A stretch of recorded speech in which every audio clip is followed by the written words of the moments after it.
Hello et bienvenue dans le Pot-pourri 3. Ah non, le 6. Non, bon, bref, je suis un peu perdu. Bienvenue dans le Pot-pourri 5.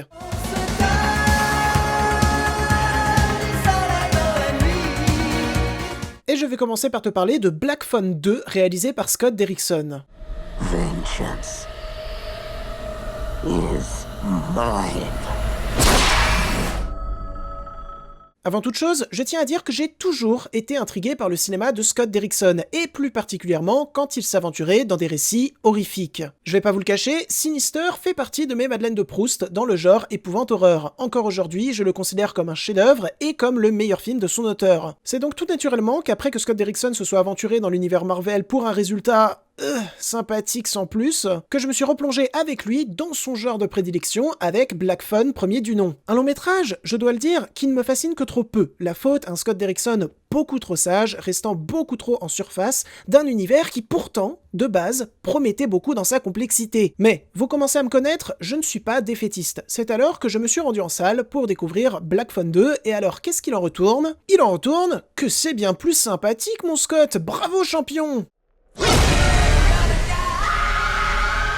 Tout d'abord parce que Scott Derrickson replonge corps et âme dans un genre horrifique qu'il chérit tant, à savoir l'horreur analogique, et encore une fois, c'est géré de main de maître, dans son aspect mystérieux, dans son aspect jeu de pistes, ludique et terrifiant. Une ambiance remarquable, dépeinte habilement, notamment par le travail de la texture de l'image, du grain de l'image. Si fourni, si piquant, montrant très bien par le pouvoir de l'image à quel point ce fantastique est cruel et souhaite contaminer, pervertir, agresser le réel en permanence. Ce réel, qui dans les précédents films d'épouvante-horreur de Scott Derrickson, perdait face à la puissance, à l'horreur de l'imaginaire. Et c'est là que Black Phone 2 frappe fort une nouvelle fois, c'est que j'ai l'impression que Scott Derrickson va un petit peu mieux dans sa tête, puisqu'il va nous raconter l'exact inverse, en exploitant cette fois-ci à fond les codes de son univers, et paradoxalement, au premier long métrage, peut-être un petit peu trop. Black Phone 2, c'est un long métrage extrêmement gourmand qui a tendance à beaucoup trop se marcher sur les pieds à certains instants, ce qui crée des chutes de rythme. Mais à la rigueur, je m'en fous, parce que je vois un Scott Derrickson plein de générosité, plein de renouvellement, plein de passion pour ce qu'il souhaite nous conter. Et vous savez quoi ? Un auteur qui croit autant en sa proposition, quitte à se foirer par instant, ça me touchera toujours plus qu'un auteur frileux ou un yes man incompétent. Et d'ailleurs, en parlant d'incompétence...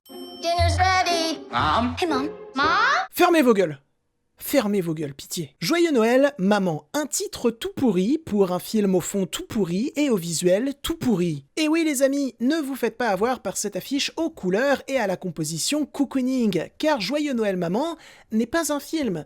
C'est un énième déchet qui aurait dû être à la poubelle, mais qui, oh, miracle de Noël, a fini sur une plateforme. Et c'est vraiment dommage, parce qu'au début du long métrage, j'ai repéré quelques idées de mise en scène. Oui, à base de stop motion.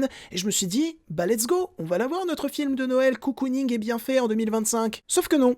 Puisqu'à la fin du générique d'intro, somme toute très sympathique, il n'y a plus rien qui fait cinéma dans ce film, que ça soit dans l'écriture, la mise en scène ou encore l'acting. C'est un pur produit de consommation aussi creux qu'un cul qui ne vise qu'une seule chose, vous faire perdre votre temps en vous agitant quelques guirlandes de Noël sous les yeux pendant 1h30. Et je dois dire que c'est assez insupportable. Donc s'il vous plaît, même pitié, ne vous faites pas avoir comme moi. Ne perdez pas votre temps. Revoyez à la place d'anciens classiques de Noël qui sont encore aujourd'hui excellents. Et pourquoi ils le sont ? Parce qu'au moment où ils ont été faits avec du cœur et non avec cynisme, comme ce produit de consommation dégueulasse qu'est Joyeux Noël Maman. Piou ! Je me suis assez énervé, maintenant parlons d'un bon film, ça va nous faire du bien. Non, mais t'es pas trop fatigué de moi quand même. Tu m'aimes ?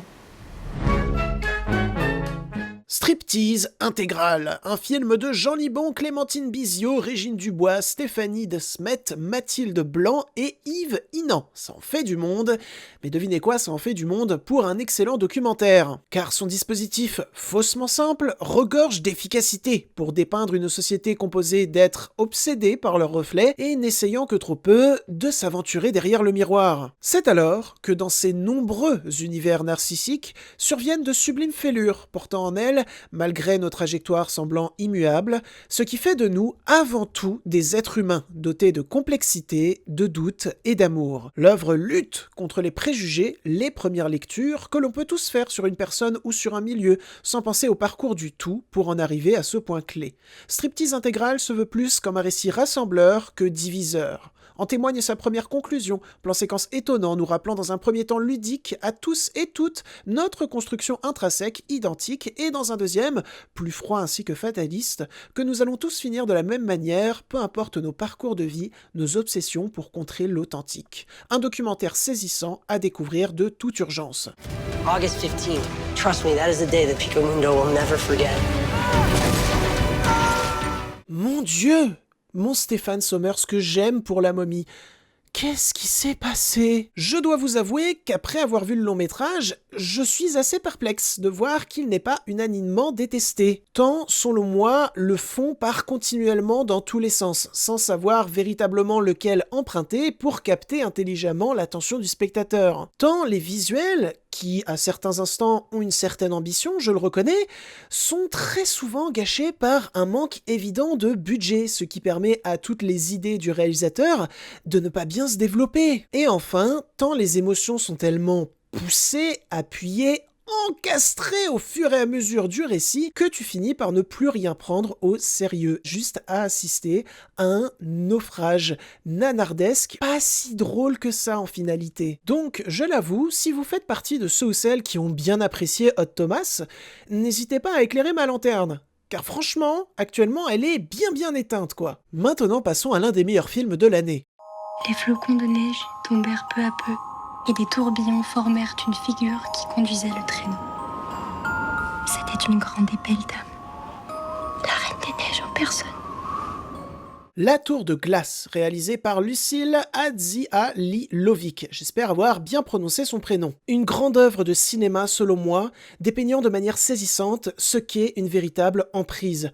Premièrement, avec ses visuels, extrêmement perturbants de par leur côté hypnotique, mais également leur grande froideur implacable et dévastatrice. Deuxièmement, de par sa mise en scène, d'une staticité perpétuelle, jonglant habilement entre émerveillement et angoisse profonde. Pour un film où la beauté de la nature ou des plateaux de cinéma vont être constamment pervertis ou sublimés par la présence et les actes de l'âme humaine. Pour un film où les prestations de Clara Pacini et Marion Cotillard sont toujours d'une justesse remarquable. Et enfin, pour un métrage tantôt thriller, tantôt épouvante-horreur, nous comptons si bien à quel point les adultes, malheureusement, peuvent beaucoup trop souvent s'amuser à briser la jeunesse, et ce pour leur propre gloire, aux allures démoniaques. La Tour de Glace transpire le cinéma puissant par tous ses pores. Vous devez absolument le voir. Passons désormais au dernier film de cette sélection. Et les loups, ils ont droit à quoi? Allez, emmenez-moi. Allez, soyez chic. Je vous montrerai le dernier endroit en France où il y a encore des loups. Des vrais, des sauvages. La jeune fille et les loups de Gilles Legrand, qui est un long métrage que j'ai découvert purement par hasard.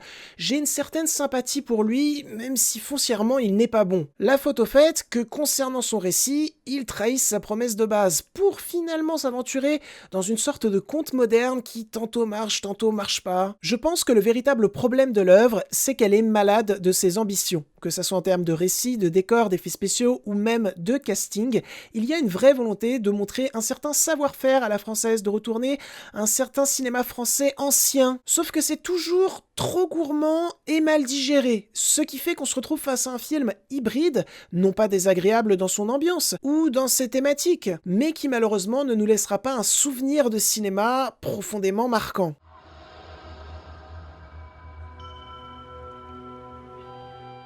Et donc voilà, c'en est tout pour ce Pot-pourri 5. J'espère qu'il vous aura plu, intéressé et diverti. Si c'est le cas, n'hésitez pas à le liker, le commenter, le partager et pourquoi pas à vous abonner à la chaîne, ça fait toujours plaisir. Avant de partir, sachez que mon avis sur Striptease Intégral provient d'un texte que j'ai moi-même écrit sur le compte Instagram d'Enfants du Cinéma, Enfants du Cinéma, qui est le podcast que je gère sur la chaîne en compagnie de King Tao. Pourquoi je vous dis ça? Eh bien pour que vous n'hésitiez pas à aller suivre ce compte Instagram qui sera disponible en description, car désormais, chaque lundi, dessus, il y aura un conseil filmique. Sur ce, je m'en vais côtoyer d'autres univers cinématographiques dont j'ai hâte de vous parler, et je vous dis salut!